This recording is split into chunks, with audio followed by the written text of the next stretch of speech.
안녕하세요. 조금 특별한 동생을 둔 남자입니다. 제 동생에겐 경증 지적 장애가 있습니다. 그런 동생을 책임질 사람이 저밖에 없었기에 전 정말 고되고 힘겨운 나날을 보내야 했죠. 그래도 저는 포기하지 않고 동생과 이 냉정한 세상을 열심히 헤쳐나갔는데요. 그 쉽지 않은 시간 동안 제 삶에 일어났던 우여곡절에 대해 이 자리를 빌려 한번 이야기해 보려고 합니다. 저희 아버진 제가 8살, 제 동생이 아직 돌도 되지 않았을 때 세상을 떠나셨어요. 일하시던 공장에서 난 화재가 원인이었죠. 늘 제게 다정하고 멋진 존재였던 아버지의 갑작스런 부재는 저와 제 동생의 인생을 크게 뒤흔들어 놓았어요. 망할 거. 어떻게 지 자식들을 버리고 혼자 살겠다고 도망을 가? 이 천벌 받을 거.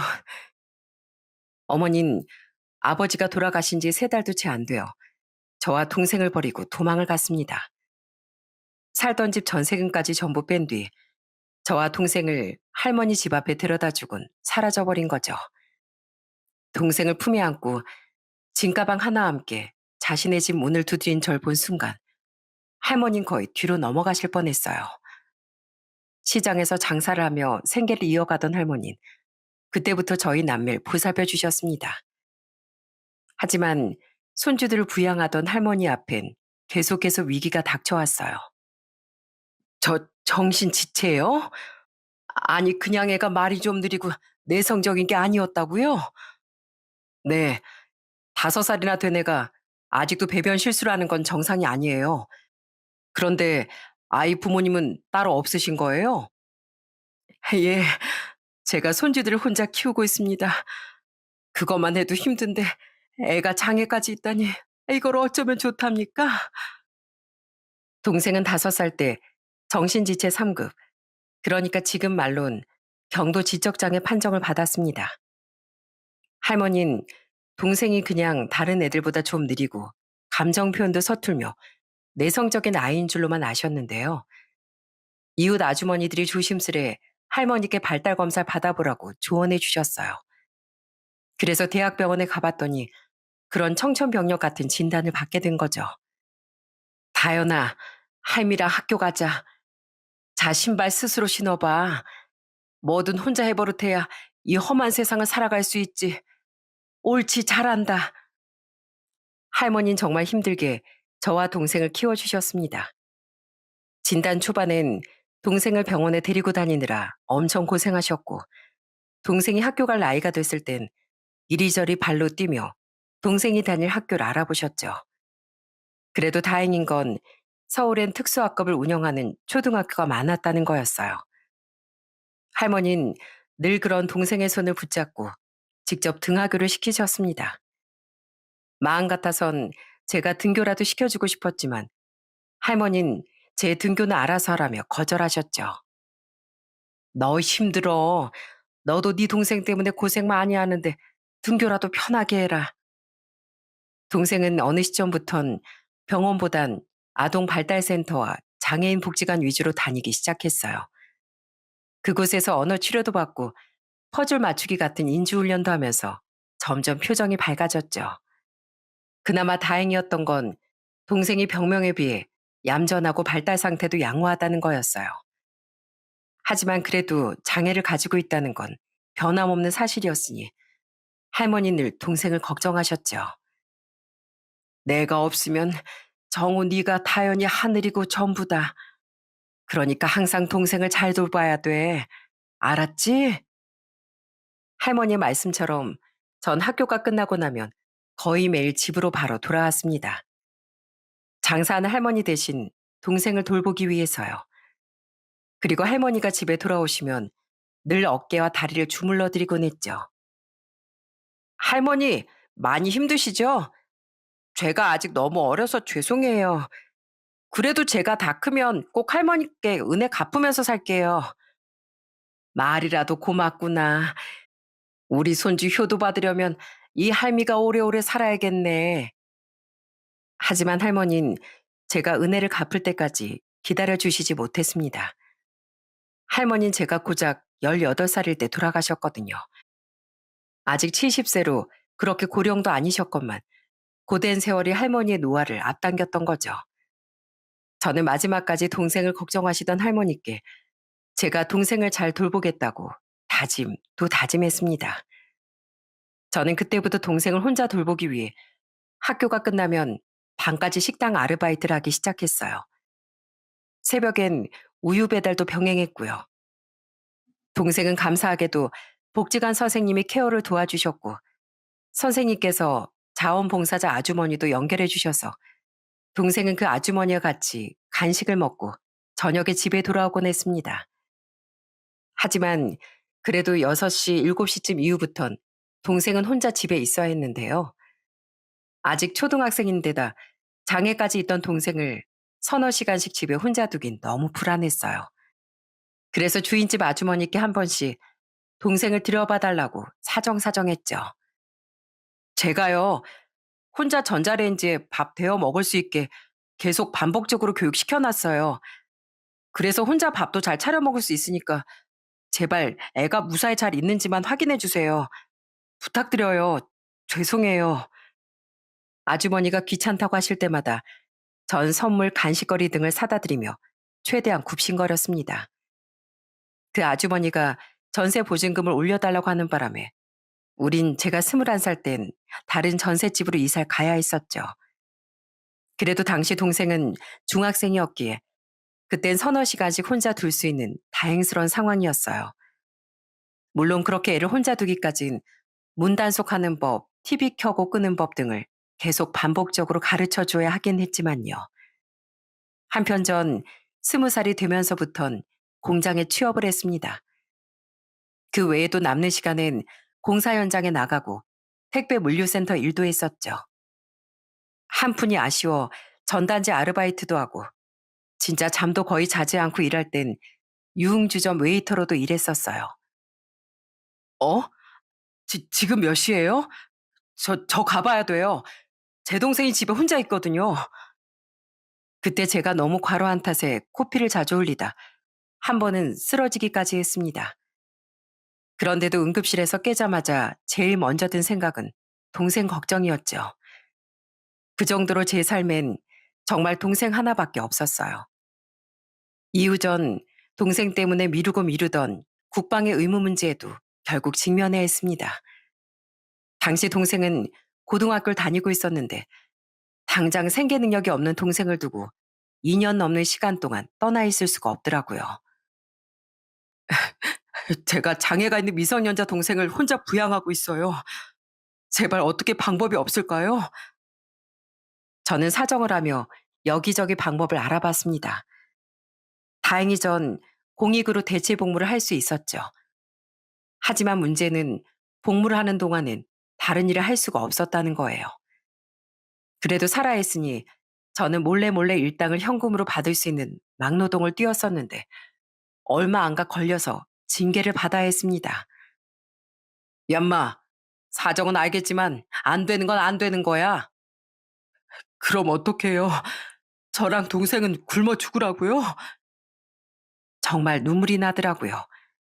안 되는 거야 알고는 있었지만 우리 같은 사람은 그냥 굶어 죽으라는 건지 너무 막막하고 원망스러웠죠. 그래서 전 식비라도 아끼려 최대한 안 먹는 길을 택했습니다. 다행히 점심은 근무하며 구내 식당에서 무료로 먹을 수 있어 저는 그 한 끼로 하루를 버텨냈습니다.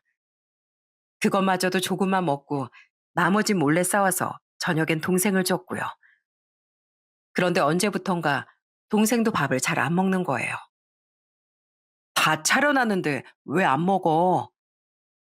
오빠도 안 먹잖아. 우리 돈 없잖아. 내 밥 오빠가 먹어.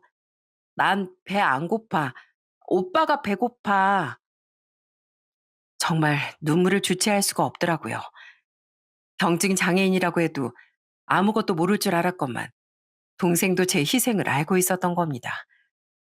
동생도 제게 미안해하며 제게 자신의 밥을 양보해 주려고 했던 겁니다. 그런 동생의 저를 향한 애정은 제게 그 힘든 시간을 버티게 해주는 큰 힘이 되어 주었죠. 그렇게 힘든 시절을 지나 다시 사회로 돌아온 전 다행히 이번엔 사무직에 취업할 수 있었어요. 한편 동생은 3년의 고등학교 생활을 마친 뒤 전공과라는 2년짜리 과정을 거치게 됐죠. 전공과는 당시 생긴 지 얼마 안 됐던 과정이었는데 지적장애 학생들에게 직업훈련과 생활기술을 가르쳐주는 과정이었어요. 그 과정을 거치면 동생이 자립하기 한결 쉬워질 거라는 선생님의 말에 그저 너무 감사할 따름이더라고요. 동생에겐 그 과정이 스스로 설 수 있는 첫걸음이었던 겁니다. 오빠, 나도 졸업하면 돈 벌 수 있대. 오빠처럼. 그러니까 선생님이 열심히 배우라고 그러셨어. 이젠 나도 오빠한테 짐 아니야. 네가 나한테 왜 짐이야. 살아갈 힘의 원천이지. 원천이 뭔데? 아, 네가 오빠가 살아가는 이유라는 거야. 그러니까 그런 생각하지 마, 다연아. 알았지? 그럼 이 오빠 속상해. 저는 여전히 투잡, 쓰리잡 혹은 일을 4개까지 뛰며 돈을 모으고 동생을 돌봤습니다. 그런 동생은 정말 졸업 후 한 공공기관에 취업을 할 수 있었어요. 동생이 첫 출근을 하던 날, 저는 회사의 양해를 구한 뒤 직접 동생의 출근길을 지켜봤죠. 나 혼자 갈 수 있어. 물가에 애 내놓는 부모 심정이어서 그래. 오빠가 안심하려고 그런 거니까 얼른 가자. 네가 대중교통 타고 잘 출근할 수 있는지 오빠가 따라가면서 지켜봐 줄게. 다행히 집에서 버스 한 번만 타면 갈 수 있는 곳이었기에 동생은 어렵지 않게 출퇴근을 할 수 있었어요. 그제야 제 마음속 무게가 조금이나마 덜어지는 느낌이었어요. 동생이 제게 짐이었다기보단 혹시 제게 무슨 일이 생기더라도 동생이 혼자 살아갈 수 있겠구나 하는 안도감이 들었던 거죠. 전 그때부터 다른 일을 줄이고 회사만 다니며 자격증 공부를 하기 시작했습니다. 자기 개발을 해야 고졸이라도 더 좋은 회사로 높은 연봉을 받고 이직할 수 있을 것 같아서요. 그렇게 꾸준히 노력한 결과 전 정말 전보다 더 좋은 조건으로 괜찮은 회사에 이직할 수 있었죠. 중소기업이긴 했지만 탄탄하고 직원 수도 많은 회사로요. 그렇게 동생도 저도 직장 생활을 하고 있는데 어느 날 동생이 생각지도 못한 감동을 주더라고요.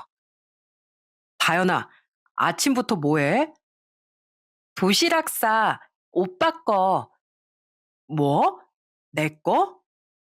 어, 나 연습 많이 했어. 나도 오빠 위해서 이런 거 해주고 싶어. 복지관 선생님한테 전화했어. 그래서 오빠 도시락통 사는 거 도와주셨어. 동생은 서툰 솜씨로 제게 도시락을 싸주고 있었던 겁니다. 당시 동생은 꾸준한 교육 덕에 밥솥으로 밥을 하고 간단하게 불을 쓰는 요리도 할 수 있었거든요. 동생은 아직도 연락하고 있던 복지관 선생님께 도움을 청했던 모양이더라고요. 자신도 절 위해 뭐라도 해주고 싶어 하던 동생의 마음에 제 눈가가 뜨거워졌죠. 늘 제가 돌봐줘야만 하는 아이라고 생각했으니까요. 그 뒤 동생은 정말 하루도 빠지지 않고 제 출근길에 도시락을 싸줬습니다. 물론 너무 복잡한 음식은 하기 힘들었기에 반찬은 구운 햄, 달걀 후라이, 볶은 김치 등 종류가 제한적이었지만 전 그게 하나도 지겹지 않았어요.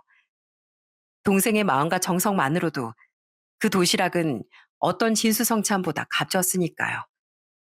그렇게 전 동생과 함께 때론 울기도 하고 웃기도 하며 돌아올 수 없는 소중한 시간을 살아갔습니다. 저는 결혼 생각도 아예 없었어요. 이제 동생은 복지관이나 시설의 약간의 도움을 받으면 충분히 자립할 수도 있었지만 그래도 동생 혼자만 살아가게 두기엔 마음이 영 놓이지 않았기 때문이었죠.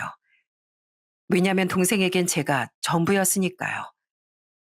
오빠, 오빤 결혼 안 해? 빨리 결혼해.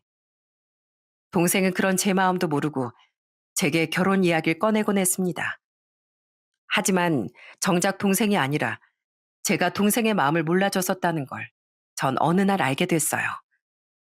당시 전 소개로 만났던 여자친구와 연애 중이었습니다.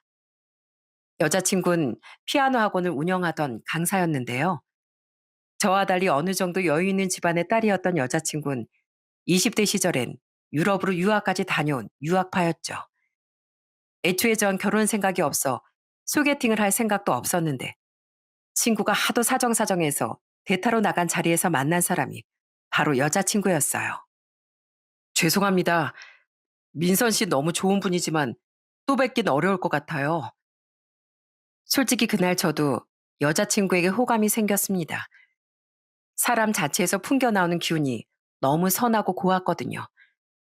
하지만 전 결혼 생각이 없었기에 정중하게 먼저 애프터 신청을 해준 여자친구의 제안을 거절했었는데요.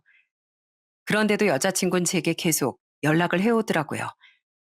그래서 전 솔직히 사정을 이야기했어요. 저에겐 지적 장애를 가진 여동생이 있어요. 그래서 결혼도 누굴 만나게 해도 적당한 상황이 아닙니다. 그날은 대타 부탁을 받고 하는 수 없이 나갔던 거고요. 민선 씨가 좋은 분인 건 알고 있지만 제 사정이 이렇습니다. 그러니까 저 말고 다른 좋은 분 만나셨으면 좋겠어요. 그런데도 여자친구는 그래도 괜찮다며 계속 제게 다가와 줬습니다. 결국 저도 사람이었는지라 끝내 마음에 들었던 여자친구를 밀어내지 못하고 연애를 시작하게 됐죠. 연애라는 내내 정말 전 꿈만 같은 시간을 보냈어요. 착하고 다정했던 여자친구와 함께 클래식 공연도 보고 이곳저곳 놀러도 다니던 그 시간은 늘 동생밖에 없던 제 삶을 반짝반짝 빛이 나게 해주었죠. 그리고 여자친구는 제 동생까지도 살뜰하게 챙겨줬답니다. 정우 씨, 다음에 놀이동산 갈 때 다현이도 같이 데리고 가자. 또? 이번에 한강도 같이 갔었잖아. 데이트하는데 너 불편해. 아니, 나 하나도 안 불편한데? 정우 씨한테 소중한 사람이면 나한테도 소중한 사람이야.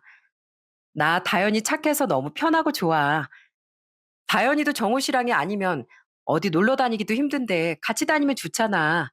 알았지? 할머니와 일 때문에 제 동생을 챙겨줬던 분들을 제외하면 동생은 저 이외에 자신을 아껴주는 사람을 처음 만났던 겁니다. 동생도 그런 제 여자친구를 굉장히 좋아하며 언니, 언니하고 따랐죠.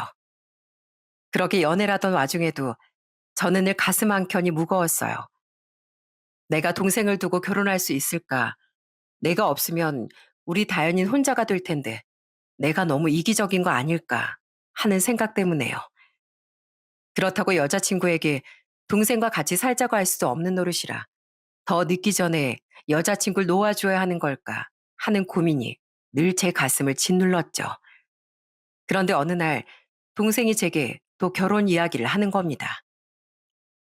오빠는 민선이 언니랑 결혼 안 해? 빨리 해.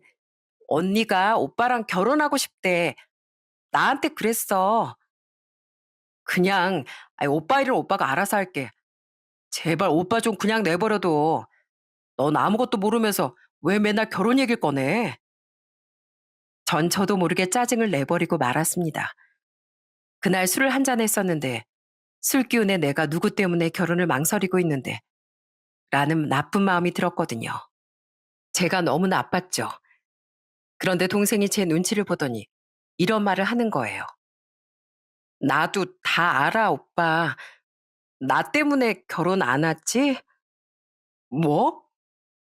직장 사람 중에 그런 사람 있었어.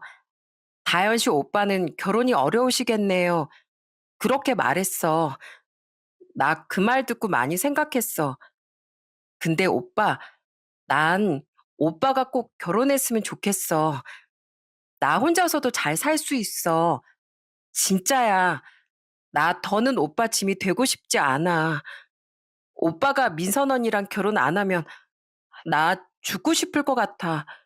너무너무 슬플 것 같아. 너무 충격적이더라고요. 동생은 절 위해 생각이 미성숙한 아이였음에도 제게 짐이 되고 싶지 않아 계속 결혼 이야기를 했던 거더라고요. 동생의 입에서 죽고 싶을 것 같다는 말을 들었을 때 정말 억장이 무너졌습니다.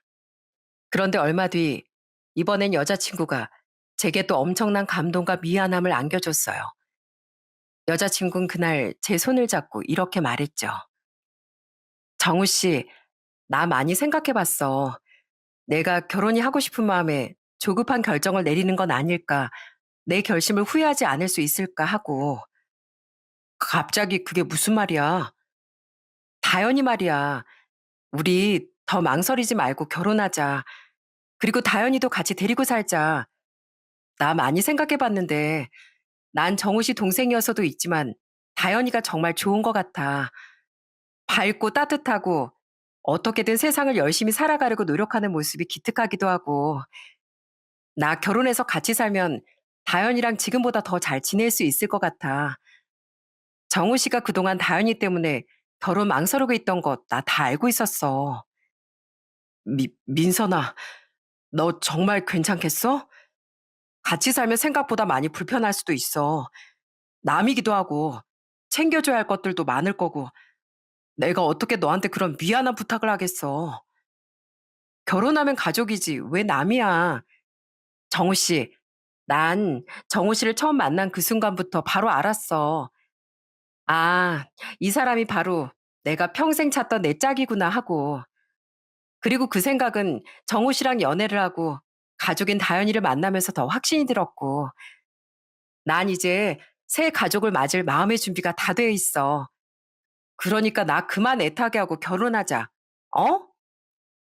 세상에 이런 여자가 또 어디 있단 말입니까? 지적 장애가 있는 동생까지 자기가 다 품고 살겠다니 너무 감격스러워서 목이 다 메더라고요. 저는 한심스럽게도 눈물 콧물 다 흘리며 고맙다, 미안하다라는 말만 반복했었죠. 고마워, 민선아. 내가 부족하지만 너한테 최고의 남편이 되려고 노력할게. 널 세상에서 제일 행복한 사람으로 만들어줄게. 내 목숨보다 널 더 소중하게 여기면서 살게. 고마워. 그렇게 우린 결혼을 약속했습니다.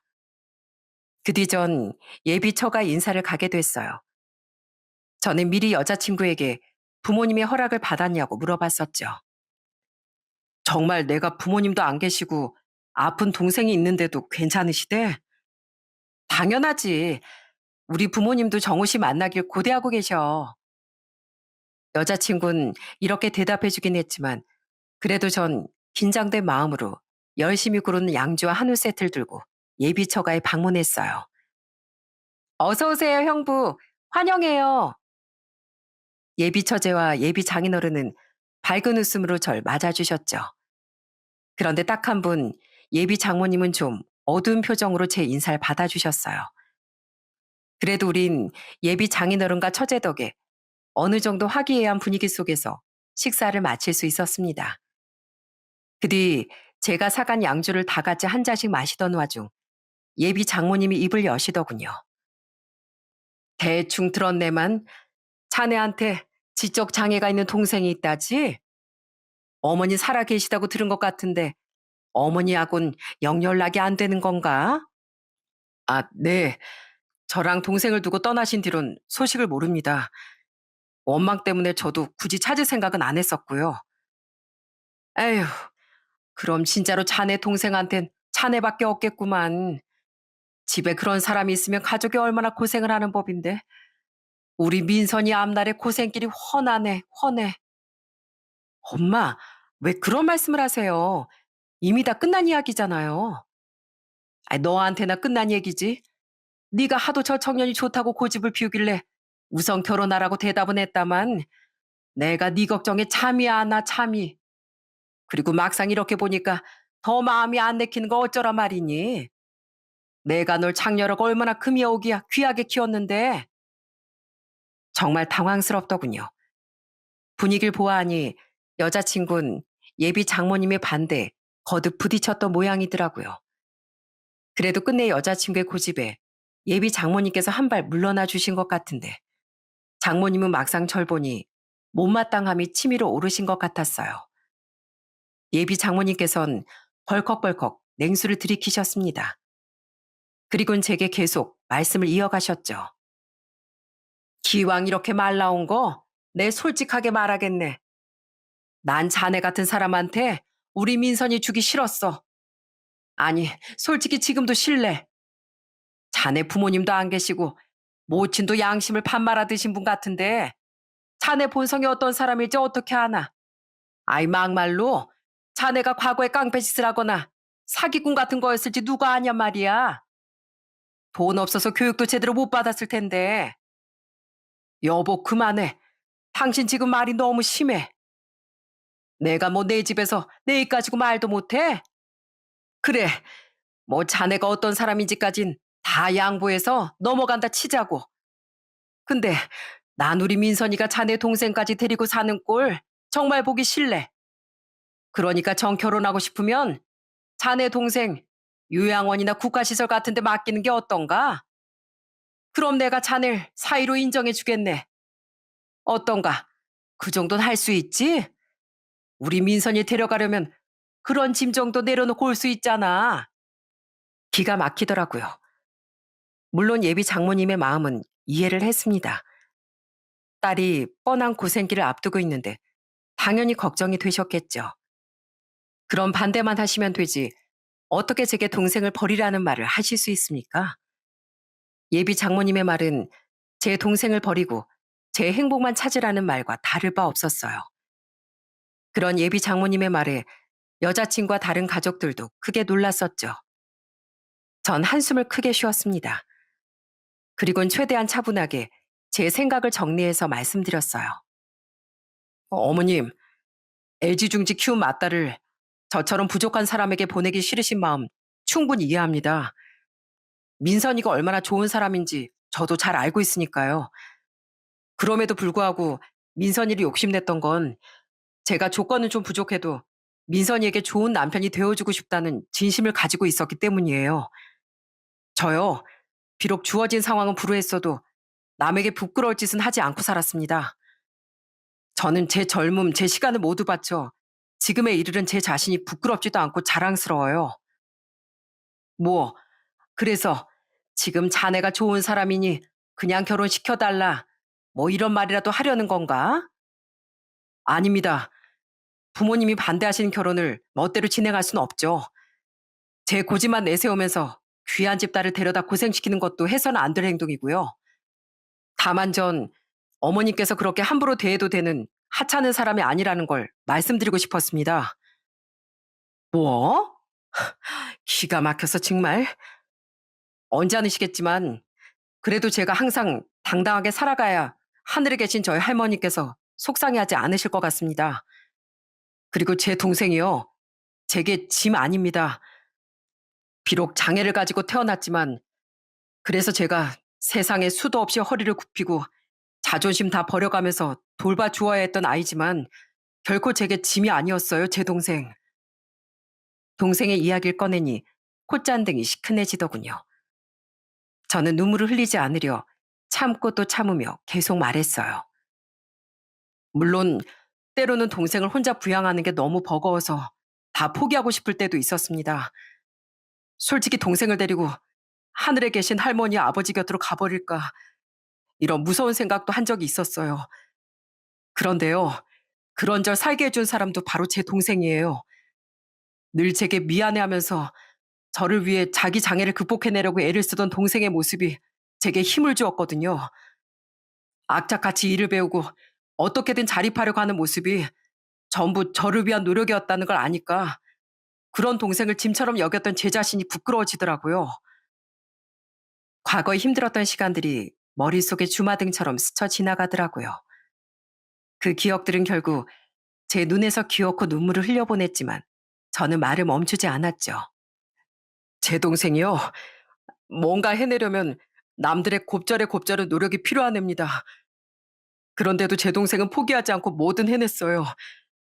엄청난 노력 끝에 제 동생은 아침마다 제 도시락까지 손수 싸줬던 마음 따뜻하고 성실한 아이입니다. 제가 돈이 없다고 굶으면 자기 밥을 저한테 먹으라고 주면서 자기가 굶으려고 했던 속 깊은 아이예요. 지적 장애가 있는 앤데도요. 자기 때문에 제 인생이 멈추는 게 싫다면서 계속 제게 결혼하라고 자긴 혼자 살 수 있다고 종용했던 애입니다. 우리 다현이가요. 어디 더해보게.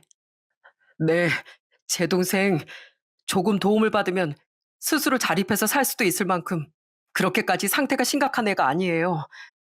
근데 제가 결혼하면 제 동생한텐 아무도 남지 않는다는 걸 아니까 그래서 제가 여태 결혼을 망설였던 겁니다. 그런데 천사 같은 민선이가 먼저 제 동생이랑 같이 살자고 말해주더라고요.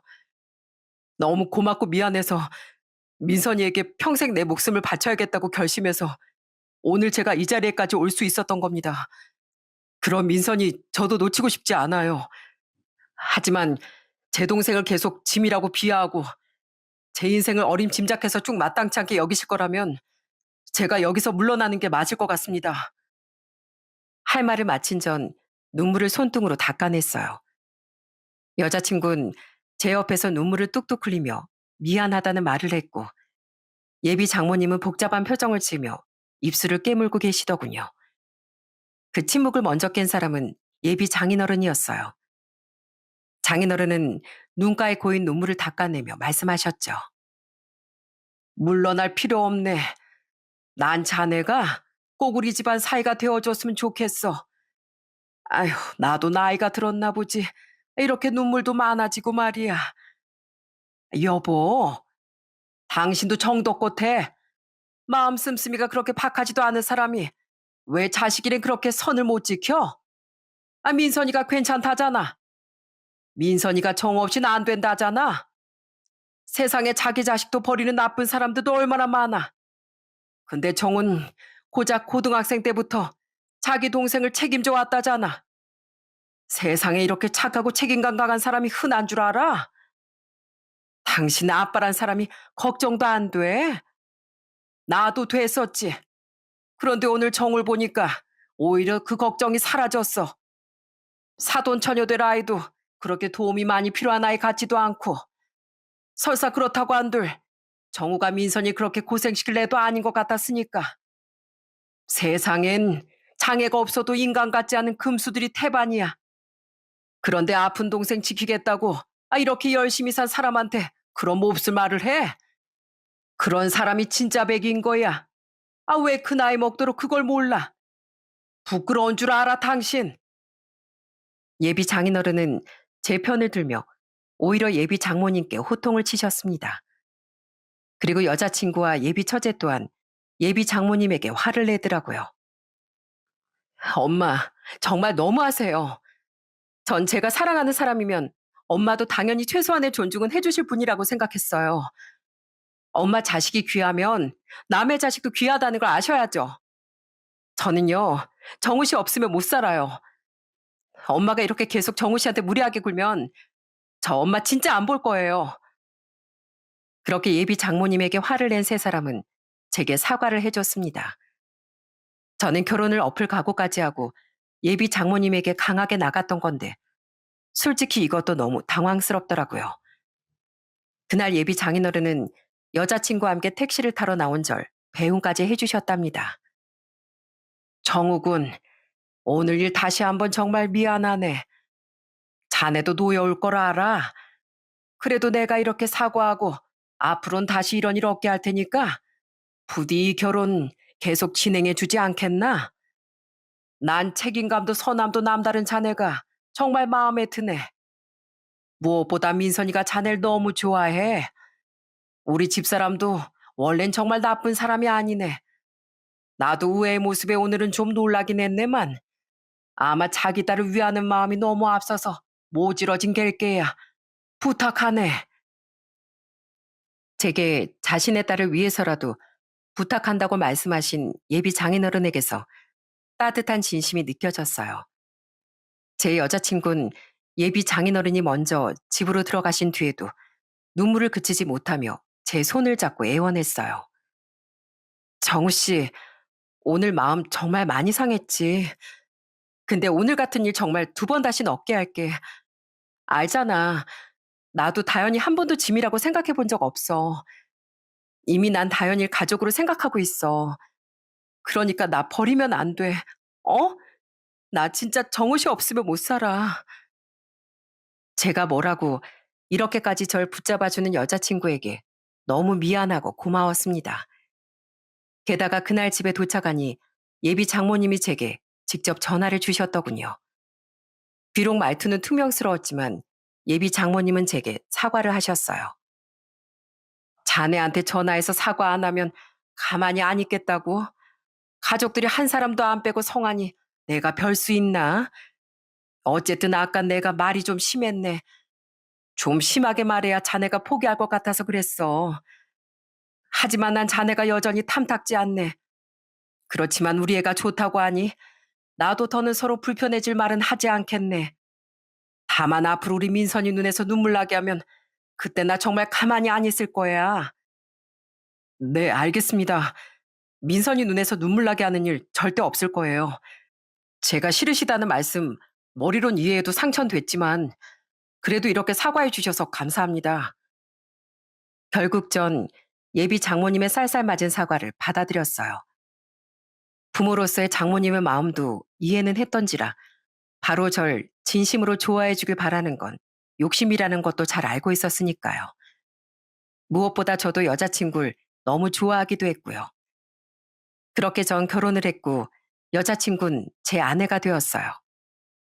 그렇게 결혼하고 약 1년이라는 시간 동안 장모님과 전 굉장히 어색한 사이로 지냈습니다. 처음엔 저도 장모님의 마음이 열리게끔 잘하려고 노력했는데 장모님께서 제게 거리를 두셨거든요. 그래도 전 장모님이 싫지 않았어요. 비록 태도는 차가우셨을지언정 장모님의 내면엔 따뜻함이 있다는 걸 알게 됐으니까요. 곰탕은 이건 바로 끓여 먹고 저것들은 냉동해 뒀다가 나중에 하나씩 꺼내서 먹어. 햄 같은 거 너무 많이 먹으면 몸에 안 좋으니까 적당히 먹고. 알았어, 엄마. 나랑 우리 남편도 음식 잘한다니까. 매번 힘들게 자꾸 반찬을 싸다 줘. 겸사겸사 너 고생하고 사는 건 아닌가 감시하러 오는 거지 뭐. 아유, 힘들긴. 차도 있고 난 주부라 시간도 많은데. 나 그럼 간다. 감사합니다, 장모님. 조심히 가세요. 감사합니다, 사돈 어르신. 장모님은 딸 걱정에 한 번씩 저희 집에 반찬을 가져다 주셨어요. 장모님은 어색하게 감사 인사를 하는 제 동생을 늘 차가운 눈초리로 보고 대꾸도 잘 안 하셨는데요. 이상하게 장모님께서 가져다 주시는 반찬 중에 자꾸 제 동생이 좋아하는 반찬이 늘어가는 거예요. 아는 우연인가 싶어 하던 제게 웃으며 이렇게 말해줬죠. 말했잖아. 우리 엄마 원래 좋은 분이라고. 한 번씩 은근하게 물으셔. 뭘 주로 해먹고 사는지, 아가씨 뭘 잘 먹는지.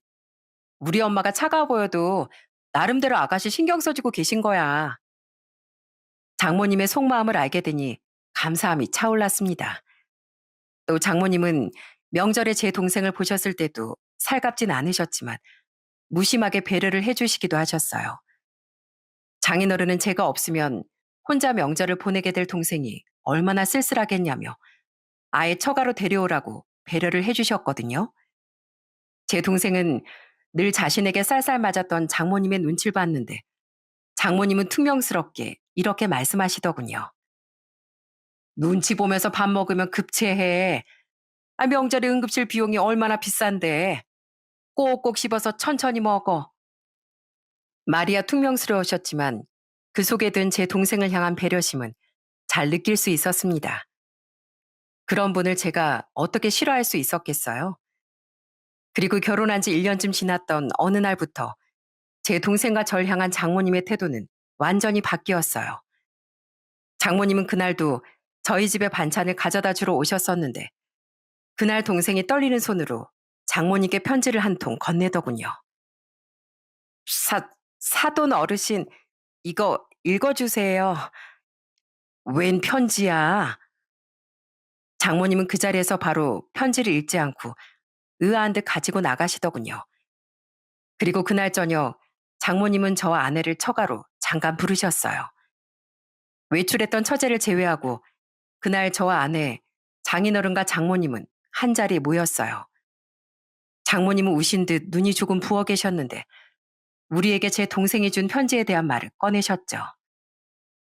사돈 처녀가 나한테 편지로 자기가 장애가 있어서 죄송하다고 썼더라고. 자기가 자네랑 민선이에게 짐이 되지 않도록 더 노력할 테니까 자네를 미워하지 말라고 했네. 우리 오빠 착한 사람이에요. 사돈 어르신이 해다 주신 반찬도 저는 안 먹겠습니다. 다 세연이 먹으라고 주겠습니다. 그러니까 저희 오빠 미워하지 말아주세요. 죄송합니다. 감사합니다. 이게 사돈 처녀가 썼던 편지 내용이었어. 내가 어른으로서 어찌나 미안하고 민망하던지 사돈 처녀가 계속 내 눈치를 봤었나 봐. 난 사돈 처녀를 미워해서 차갑게 대했던 게 아닌데. 동생의 편지를 직접 읽어보니 장모님의 말씀대로 동생의 마음이 한자 한자 정성스레 적혀 있더라고요. 그 편지지엔 장모님 것인 것 같은 눈물 자국도 군데군데 보였고요. 저 또한 저를 위한 동생의 마음에 눈물이 나더라고요. 그리고 장모님은 우리에게 놀라운 말을 해주셨답니다. 내가 사실 우리 가족들한테도 말하지 않은 일이 하나 있었네. 사실 나한테도 사돈 처녀랑 비슷한 동생이 하나 있었어. 남동생이었는데 심한 자폐를 앓고 있었지. 뭐? 당신한테 그런 동생이 있었다고? 난 금시 초문인데 우리 친정엄마가 절대 말하지 말라고 신신당부를 하셨거든. 그런 정신증은 유전도 되는 건데 당신이랑 이 집안에서 내 동생의 존재를 알게 되면 결혼을 반대할 거라고. 내 동생은 딱 20살 때 일찌감치 세상을 떠났어. 그 전까지 가족들이 모두 엄청난 고생을 해야 했고 걘 사돈 처녀랑 다르게 행동도 괴팍했고 지능도 더 낮았거든. 게다가 우리 때만 해도 의료 지식도 별로 없었고 내 동생 같은 앤 괴물, 미치광이 취급받으면서 심할 땐 돌팔매질도 당했었어. 그래서 우린 동생 때문에 이 동네 저 동네 이사까지 엄청 다녀야 했고. 장모님껜 제 동생처럼 정신장애가 있는 동생이 있었던 겁니다. 심지어 시대가 시대였고 제 동생에 비해 상태도 심했던지라 가족들이 정말 피눈물을 흘리며 고생을 해야 했다고 하시더군요. 동생이 세상을 떠났을 때 얼마나 잔인한 일이 일어났는 줄 아나? 가족들이 슬퍼서가 아니라 기뻐서 눈물을 흘렸네. 물론 슬픔도 있었겠지만 다들 동생이 일찍 세상을 떠난 걸 아쉬워하지 않았어. 그렇게 정신장애를 가진 가족이 있는 집안은 몸도 마음도 다 무너진다는 걸 잘 알고 있었기에 난 자네 반대했던 걸세. 그리고 자네 동생도 얼굴도 보기 전부터 너무 싫었네. 그래서 장모님이 그렇게 심하게 반대를 하셨던 거군요. 맞아. 나도 그런 내 자신이 부끄럽긴 했지만 그래도 내 딸을 생각하면 마음이 잘 열리지 않았어. 그런데 민선이랑 자네를 결혼시키고 나서 지켜보니까 자네랑 사돈 처녀가 착해도 너무 착한 거야. 그래도 내심 원망스러운 마음은 남아있어서 열리려는 마음을 애써 자꾸 닫고 있었지. 그런데 이렇게 사돈 처녀의 편지를 받고 나니까 내가 장애가 있는 사돈 처녀보다도 더 한심하고 못난 사람처럼 느껴졌네. 어른이 돼서 힘들게 살았던 자네랑 자네 동생을 감싸주지 못할 망정 이렇게 심술만 부리고 있는 내 자신이 부끄럽더라고. 그래서 이렇게 솔직하게 다 털어놓고 이제라도 잘 지내보고 싶다고 말하고 싶어서 부른 거네. 장모님은 난생 처음 제 손을 따뜻하게 잡아주셨어요. 그리고 결혼 전과 달리 이번엔 진심으로 사과를 해주시더군요. 미안하네, 임서방. 내가 정말 못난 어른이었네. 사돈 처녀에게도 나중에 가서 꼭 사과를 해야겠어. 난 사돈 처녀를 미워하지 않고 참 좋아한다고. 앞으로 따뜻하게 대해주겠다고 말이야. 감사합니다, 장모님. 이렇게 마음 열어주셔서 정말 감사드려요. 앞으로 제가 더 잘하겠습니다. 장인어른도 저도 아내도 장모님을 따뜻하게 안아드리며 흐느꼈습니다. 나중에 집에 들어온 처제도 모든 이야기를 듣고 놀라움을 감추지 못했죠. 그리고 장모님은 정말 얼마 뒤 저희 집에 와서 제 동생도 꼭 안아주셨어요. 그렇게 그때부터 장모님은 저와 제 동생에게 정말 잘해주기 시작하신 겁니다. 다연아, 찌개는 다진 마늘이 생명이야, 생명. 뭔가 부족한 것 같을 때 다진 마늘 더 넣으면 맛이 아주 기가 막히게 바뀐다니까. 자, 메모해, 메모. 네, 다진 마늘. 그렇게 지금은 제가 결혼한 지 3년 정도가 지났어요. 장모님은 제 동생을 이름으로 부르며 때로는 정말 엄마처럼 잘해주고 계십니다. 여전히 저희 집에 반찬도 자주 해다 주시면서요. 그리고 저희 집엔 지금 경사가 생겼는데요. 그건 바로 제 동생이 결혼을 앞두고 있다는 거예요.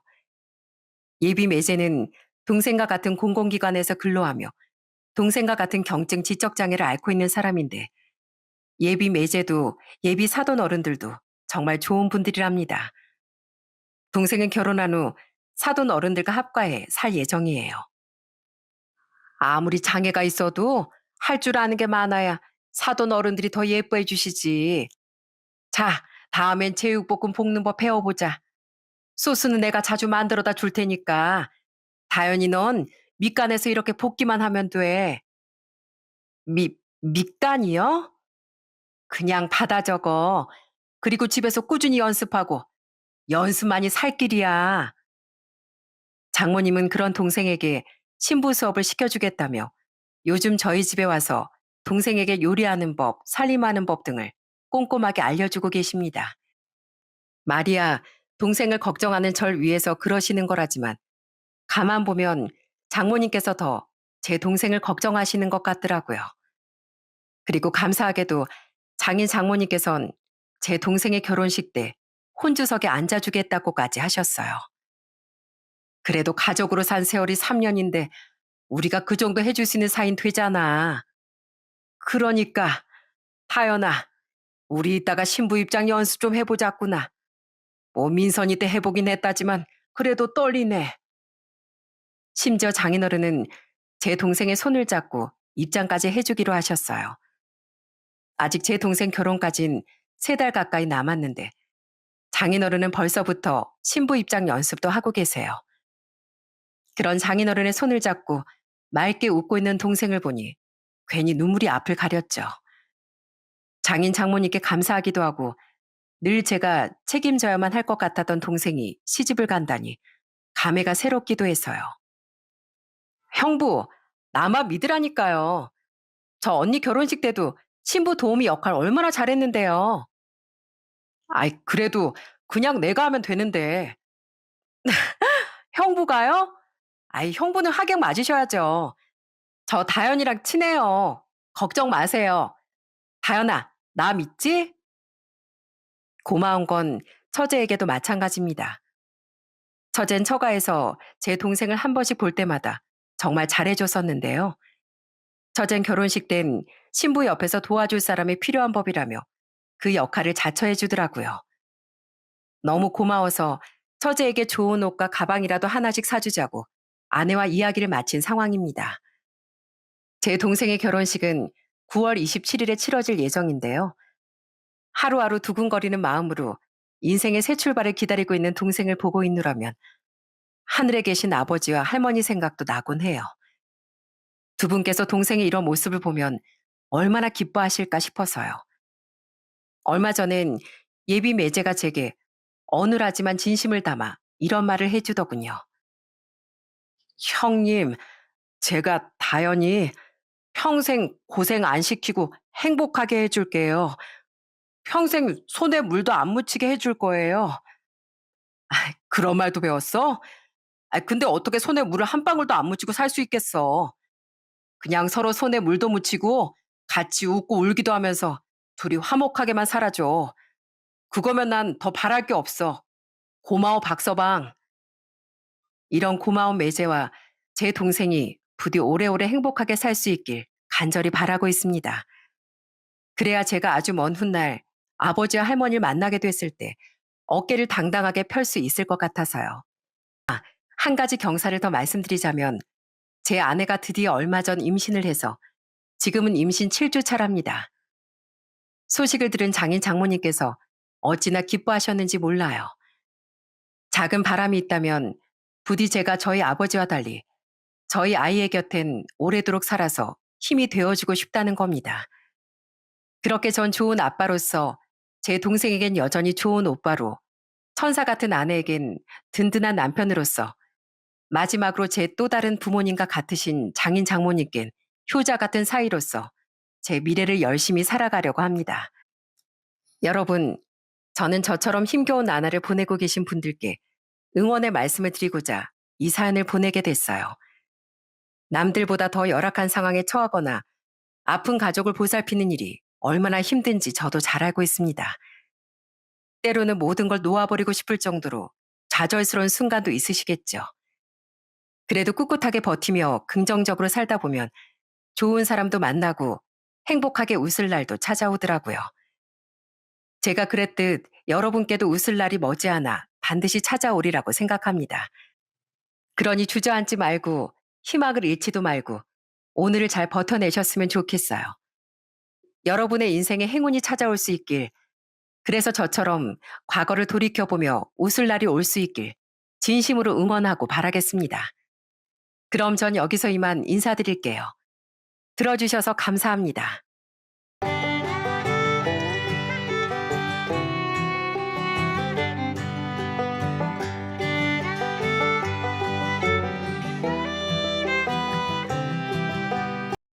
안녕하세요.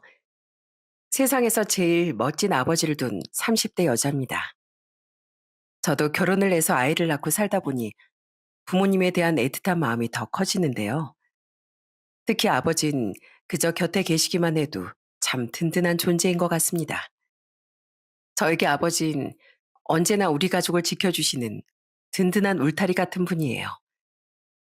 오늘 아버지께 특별한 선물을 드리고 싶어 이 채널에 사연을 보내봅니다.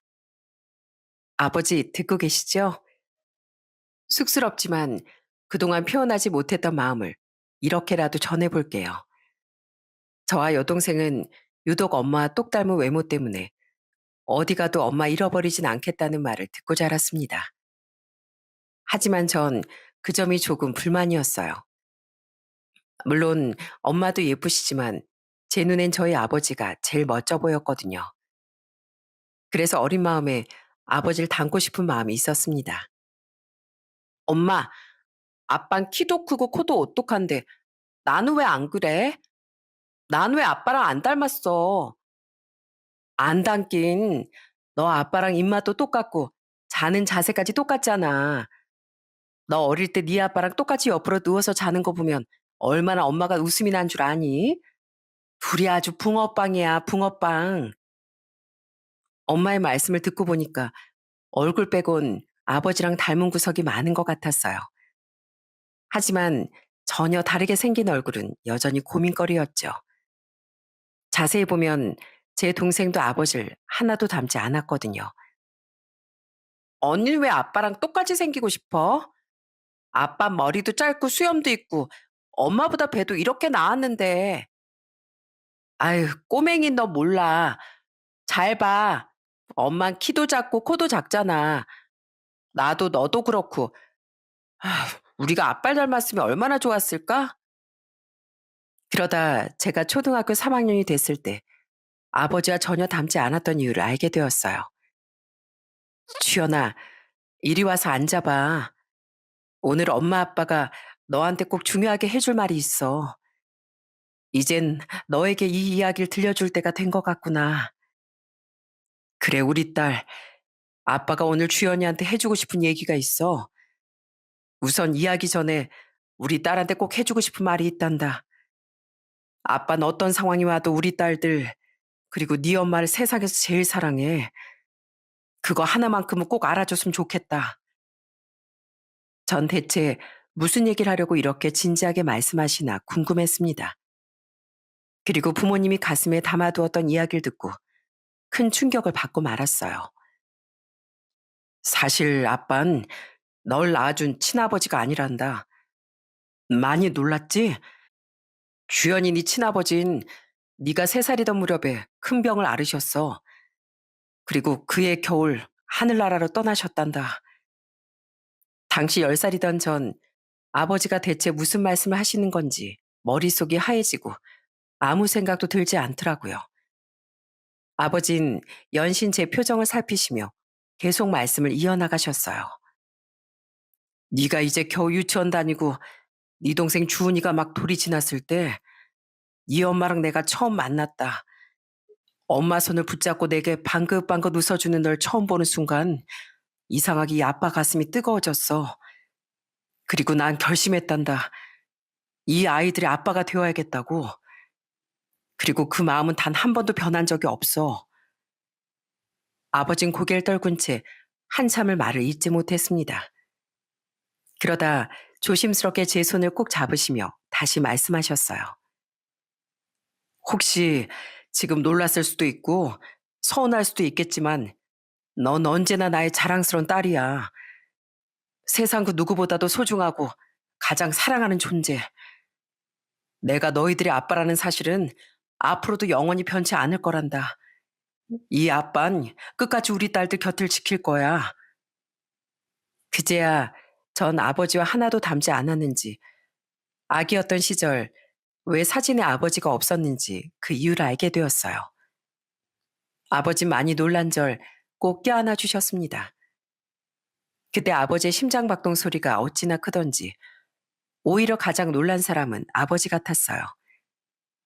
하지만 사랑하는 아버지가 사실은 새아버지였다는 충격적인 사실을 알고 난 뒤 저는 점점 마음의 문을 닫고 아버지를 멀리하게 되었죠. 주연아, 아빠가 주연이 좋아하는 아이스크림 잔뜩 사왔는데 정말 안 먹을 거야? 오늘은 몇 개 먹어도 엄마가 허락해 줄게. 안 먹을래요. 아빠가 사다 준 거면 먹기 싫어요. 그때 아버진 큰 상처를 받은 표정이셨지만 애써 괜찮은 척 하시며 오히려 그런 절 달래셨답니다. 우리 큰딸이 이 썩을까봐 아이스크림도 멀리 하는구나. 그래, 그래. 나중에 먹으면 되지. 냉동실에 넣어둘 테니까 너 먹고 싶을 때 언제든지 꺼내 먹어. 그렇게 아버지와의 냉전이 계속되던 어느 날 학교에서 운동회를 하게 됐습니다. 전 일부러 아버지께 말씀드리지 않았어요. 평소 같았으면 아버지의 손을 잡고 일찍부터 등교했을 텐데 그날은 혼자 조용히 학교에 갔습니다. 엄마는 어린 여동생 때문에 못 오시는 상황이었고 아버지께 말씀드리지 않았으니 당연히 오늘은 저 혼자일 거라고 생각했어요.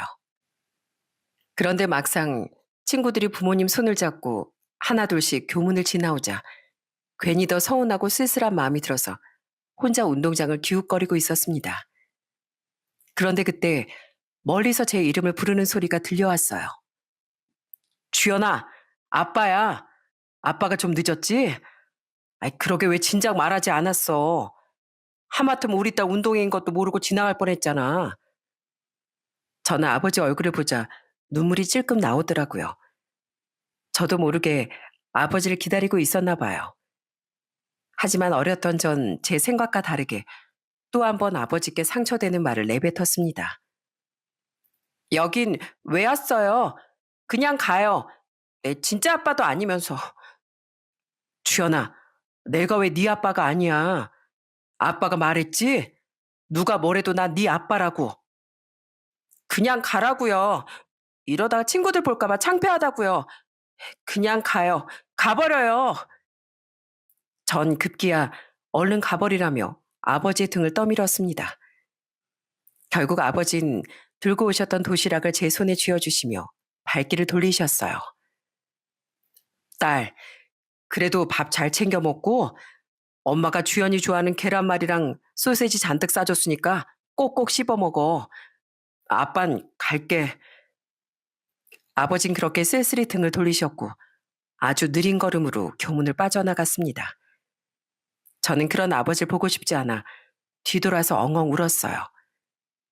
그러다 아버지가 주신 도시락 가방에 쪽지 하나를 보았죠. 사랑하는 우리 딸은 아빠 닮아서 달리기를 아주 잘하니까 오늘 운동회에선 틀림없이 1등 할 수 있을 거야. 오늘 아빠랑 열심히 달려보자. 화이팅! 저는 쪽지에 가득 담긴 아버지의 마음을 느끼곤 너무나 미안해졌어요. 그래서 엉엉 울며 교문으로 달려갔습니다. 교문 밖엔 커다란 아버지가 점처럼 작아지며 멀어지고 있었어요. 저는 전속력으로 아버지께 달려가 등에 매달렸습니다. 아빠, 제가 잘못했어요. 미안해요. 가지 마세요. 아니야, 주연아. 아빠가 미안해. 아빠가 다 잘못했어. 그래도 이렇게 먼저 달려와줘서 고마워. 역시 넌 내 딸이야. 우리 딸 달리기 엄청 빠르네.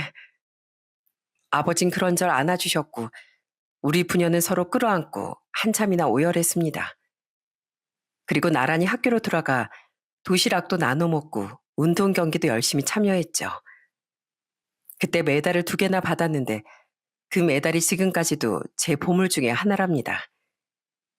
그렇게 아버지와 눈물의 화해를 하고 저와 여동생 그리고 아버진 다시 예전처럼 사이좋은 부녀 사이로 지냈어요.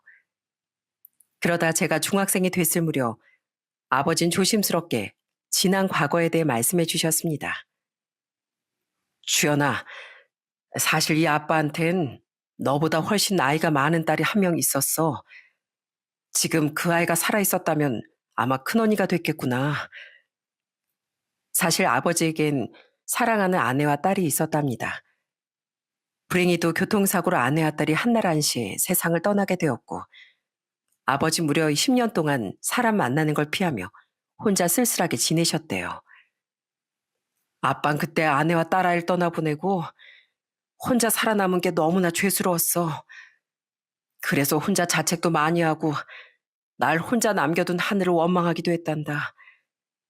그렇게 오랜 시간 괴로움 속에 살다가 네 엄마 너희 자매를 만난 거야. 신기하게도 주연이 너와 그 아이 성격 취향이 꼭 닮은 거 있지? 마치 하늘에서 만나게 해준 인연처럼 말이야. 아버진 저와 동생에게 혹시나 또 상처가 될까봐 본인의 그런 아픔을 꽁꽁 묻어두고 계셨어요. 전보다 훌쩍 철이 든 전 이젠 그런 아버지를 안아줄 수 있는 존재가 되고 싶었어요. 아빠, 그 언니가 하늘에서 우리를 보고 있다면 역시나 멋진 아빠라고 자랑스러운 아빠라고 기뻐하고 있을 거예요. 이제 힘들거나 가슴 아픈 일 있으면 언제든지 저한테 기대셔도 좋아요. 저 아빠 닮아서 엄청 튼튼한 딸이잖아요. 그렇게 아버지와 전 또 한 번 서로의 상처를 보듬어 주었습니다. 이후에 전 부모님의 든든한 지지와 사랑 속에 부족함 없이 성장하게 되었어요. 그 당시 아버진 건축사무소 소장님으로 일하셨는데 나중엔 사업체를 열고 건축사무소 대표님의 자리까지 오르게 되셨죠. 비록 일 때문에 바쁘기도 하셨지만 저희 자매에게 얼마나 완벽한 아버지셨는지 모릅니다. 한 번은 제가 고등학교 때 친구들과 바닷가로 여행을 가기로 했었거든요. 근데 바닷가 근처에 숙소는 되게 비싸지 않나? 이미 거기까지 가는 차비로도 용돈 다 쓸 것 같다, 얘. 그러면 차라리 해변에 텐트 치고 캠핑하는 거 어때? 그러면 숙박비도 안 들고 좋잖아. 야, 텐트는 어디서 구해? 텐트 사려고 하면 그게 더 비쌀걸? 그러지 말고 용돈 조금 더 열심히 모아보자. 떡볶이 좀 줄이고. 저나 친구들 모두 가벼운 주머니 사정에 어떻게 여행을 가나 고민 중이었는데 역시나 딸의 일이라면 제일 먼저 앞장서는 아버지가 이 고민을 단박에 해결해 주었답니다. 아버진 제가 텐트 어쩌고 얘기하는 걸 들으시곤 무려 8명이 누워 잘 수 있는 커다란 텐트를 사오셨어요. 딸, 어때? 멋지지? 이 텐트면 네 친구들이랑 굴러다녀도 아주 편하게 잘 수 있을 거야. 아빠 최고지? 아빠, 멋있긴 한데, 이 무거운 텐트를 들고 어떻게 기차를 타요? 저희 기차 타고 갈 거란 말이에요. 아, 그래? 아빠가 미처 그 생각 못 했구나. 걱정하지 마. 그것도 다 이 아빠가 해결해 줄 테니까. 여러분 중엔 차라리 용돈을 더 줘서 숙소를 잡아주면 되지 않냐고 생각하시는 분도 계시겠죠? 하지만 저희 아버진 학창시절의 추억을 부모가 나서서 방해하고 싶지 않다며 끝까지 저희의 계획을 지켜주려고 하셨어요. 그 결과 저희 아버지가 생각해낸 방법은 이랬습니다. 일단 텐트와 무거운 짐은 모두 아버지 차에 싣고 저희는 기차를 타고 바다까지 가는 것이었어요. 아버지 덕분에 무거운 짐 하나 없이 기차에서 간식도 먹고 수다도 떨며 바다까지 그렇게 무사히 도착할 수 있었죠. 그리고 아버진 저희보다 몇 시간 먼저 출발해 미리 해변가 한쪽에 텐트를 설치해 두셨습니다. 한여름 떼약볕 아래 혼자서 땀을 뻘뻘 흘리며 바람막이 치고 아이스박스에 음료며 고기며 다 챙겨 넣으셨더라고요. 그리고 저희가 텐트에 도착하자 언제 그랬냐는 듯 금세 모습을 감추고 사라지셨어요. 우와, 주연아, 너희 아빠 대박이다 진짜. 이걸 혼자 다 준비해 두신 거야? 우린 괜찮으니까 아버지도 오셔서 음료수라도 드시라고 하자. 우리 아빠가 고집이 장난이 아니거든. 내가 아빠 닮아서 황소고집이잖아. 아마 어디서 우리한테 필요한 건 뭐 없나 지켜보고 계실 거야. 제 예상처럼 아버진 그림자같이 숨어 계시다가 장작불이 꺼졌다든지 음식이 떨어졌다든지 하면 어느 틈에 나타나 조용히 도와주시곤 다시 사라지셨어요. 어? 이거 누가 다시 장작 넣었어? 장작도 누가 다 해놨는데? 바다에서 수영하고 온 사이에 음료수랑 과자도 싹 다 채워져 있는데? 주연아, 네 아버지 너무 고생하신다. 인생에 단 한 번뿐인 18살의 여름. 저는 친구들과 추억뿐 아니라 제 뒤에서 모든 걸 챙겨주던 아버지의 사랑이 얼마나 깊고 섬세한지 다시 한번 느낄 수 있었답니다. 아버지가 이렇게 헌신적인 분이다 보니 전 엄마가 질투하실 만큼 완전 아버지 껌딱지가 되었죠. 아빠, 저 요 앞에 꼭 가보고 싶은 식당이 생겼는데 같이 먹으러 가요. 밥 먹고 근처 카페도 가면 완전 좋을 것 같은데. 김주연, 너 진짜 서운하다. 너 맨날 이 엄마는 안 찾고 바쁜 아빠만 찾니? 엄마도 맛있는 거 먹을 줄 알아. 넌 아빠가 그렇게 좋아? 그럼 당연하지. 난 세상에서 아빠가 제일 제일 좋아요. 아빠도 아마 내가 제일 좋을걸? 그쵸, 아빠? 아빠는 우리 큰딸도 사랑하고 작은 딸도 사랑하고 네 엄마도 사랑하는데 이걸 어쩐다지? 이렇게 아버지에 대한 애정이 깊다 보니 저는 슬프거나 기쁜 일이 있으면 언제든 아버지께 제일 먼저 소식을 전하곤 했습니다. 오죽했으면 대학교에 합격한 소식도 엄마보다 아버지께 가장 먼저 알렸다니까요. 그때 엄마가 얼마나 질투하시던지 한동안 엄마 기분을 풀어드리느라 혼쭐이 났답니다. 제 동생도 저처럼 무사히 대학에 입학하고 졸업해서 직장 생활을 하게 되었어요. 저나 동생이나 아버지 울타리가 너무 든든했던 탓인지 30이 되도록 독립도 하지 않고 본가에서 지냈어요. 나중에 결혼하면 자연스럽게 나가 살 텐데 벌써부터 자취할 이유가 있어? 그저 엄마 아빠 밑에서 저축이나 열심히 해. 생활비 낼 생각은 하지도 말고. 아버진 저희에게 10원짜리 한 장 안 받으셨지만 그래도 저도 직장인이 되었는데 작은 선물이라도 해드리고 싶었어요. 옛날엔 첫 월급을 받으면 빨간 내복을 사드렸다는데 그것보다 더 좋은 걸 해드리고 싶어 근사한 양복과 구두 한 켤레를 선물해드렸죠. 아빠, 사무실 출근할 때 입고 가세요. 그래도 대표님인데 맨날 작업복만 입지 마시고요. 고마워, 딸. 우리 딸 선물이 너무 귀해서 아빠가 입을 수나 있을지 모르겠다. 아빠가 중요한 자리마다 입고 나가마. 이렇게 사랑을 듬뿍 받으며 자란 전 부모님의 사랑만큼이나 따뜻한 사랑을 주는 남편을 만나게 되었어요. 그 무렵 저희 회사 사업건으로 지자체 허가받을 일이 있었는데 그때 공무원인 남편을 처음 만나게 되었죠. 남편은 업무 미팅 내내 너무나 열정적이면서도 호의적이었어요. 그런 남편에게 서서히 빠져들게 된 전 제가 먼저 아주 적극적으로 돌진해 남편과 연애를 하게 되었죠. 1년 반의 연애 기간 내내 남편은 늘 믿음직스럽고 존경스러운 남자친구였습니다. 어느 날은 남편이 맡은 부서의 민원인이 찾아와 크게 화를 내며 난동을 부리는 일이 있었어요. 아니 내가 몇 번이나 말해? 사람 똥개 올려 시키는 것도 아니고 서류를 대체 몇 장이나 내라는 거야? 여기 제일 높은 사람 나오라고 해. 이것들이 니들 월급 주는 국민 아주 우습게 보고 있어 감히? 저는 마침 일찍 퇴근하게 되어 남편을 보러 갔다가 우연히 그 장면을 목격하게 되었어요. 민원인은 계속 소리를 질렀고 주변 직원들조차 말리지 못하는 지경이었죠.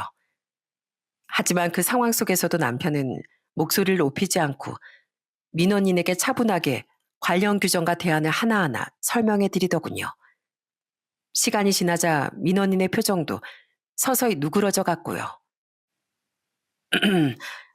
그러니까 진작 이렇게 조근조근 설명해주면 좀 좋아? 아무튼 나도 알겠고 화낸 거 미안하게 됐수다. 이 공무원 양반이 아주 차분하고 됨됨이가 된 사람이네. 남편은 인내심이 강하고 감정이 휘둘리지 않는 사람이었거든요. 저는 감정 표현이 격한 편이었는데 그런 남편을 보며 저도 자연스럽게 배워나갈 수 있었죠. 순간의 내 감정보다 상대를 이해하려는 마음이 훨씬 더 중요하다는 걸요.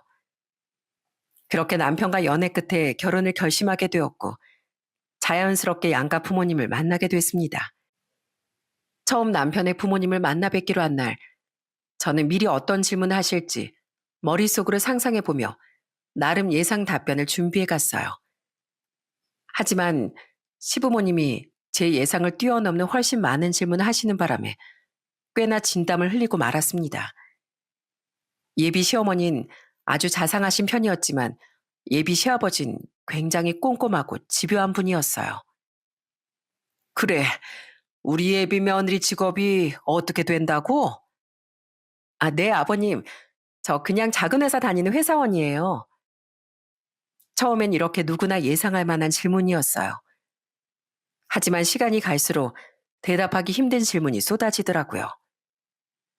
그래, 아버지 어머니 뭐 하시고? 아직도 일은 하고 계시지? 요즘 누가 환갑 지났다고 일을 관두고 집에 들어 앉아 있어? 아, 그게요. 저희 아버지가 연세가 조금 있으셔서 일은 이미 관두셨어요. 지금은 은퇴하고 쉬고 계시고요. 그리고 저희 어머니는 전업주부십니다. 예비 시부는 저희 부모님이 일을 안 하신다는 말을 듣곤 눈이 휘둥그레해져선 본격적으로 저희 집 재산에 관해 물었습니다. 너도 알다시피 나도 공무원으로 평생 일하다 은퇴했다. 그래도 집에서 놀고 먹진 않어. 그러면 사돈댁 아파트는 몇 평이나 될까? 저는 예비 시부의 노골적인 질문이 불편했습니다. 초면에 이렇게까지 물으실 줄은 정말 몰랐거든요. 그래서 자세히는 말씀드리지 않고 겉핥기식으로 말씀드렸죠. 그냥 오래된 아파트예요. 부모님 두 분이 지내시기에 딱 알맞은 곳이에요. 그러자 예비 시부는 대놓고 실망스럽다는 표정으로 연신 헛기침을 하셨습니다. 저 역시 예비 시부가 조건을 보고 결혼시키려는 것인가 싶어서 아주 예의가 없다고 느껴졌어요. 다행히 예비 시어머니는 아주 좋은 분이셔서 자꾸 무례한 질문을 하시는 시부를 옆에서 슬쩍 제지하셨습니다. 아휴, 당신은 왜 첫 만남부터 그런 질문을 해? 우리 며느리 마음 불편하겠네. 내가 대신 사과하마. 이 사람이 공직에 오래 있다 보니까 따지고 들길 좋아해서 그래. 질문 이쯤에 두고 어서 밥이나 먹자꾸나.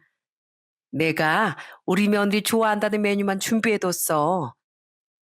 예비 시어머니는 시부가 또 절 불편하게 하실까봐 저를 따로 불러내서 좋은 말씀도 해주시고 사돈 어르신들이 딸아이를 잘 키우셨다며 칭찬을 아끼지 않으셨어요. 그렇게 우여곡절 끝에 시부모님과의 첫인사는 끝이 났고 그로부터 얼마 뒤 남편이 저희 친정을 방문하게 되었어요. 부모님은 남편의 인상이 참 좋다며 반갑게 맞이해 주셨습니다. 반갑네. 우리 주연이가 큰딸이라지만 늘 아이 같았는데 벌써 시집 간다고 사윗감을 데려오고 참. 내가 요즘 기분이 아주 요상해.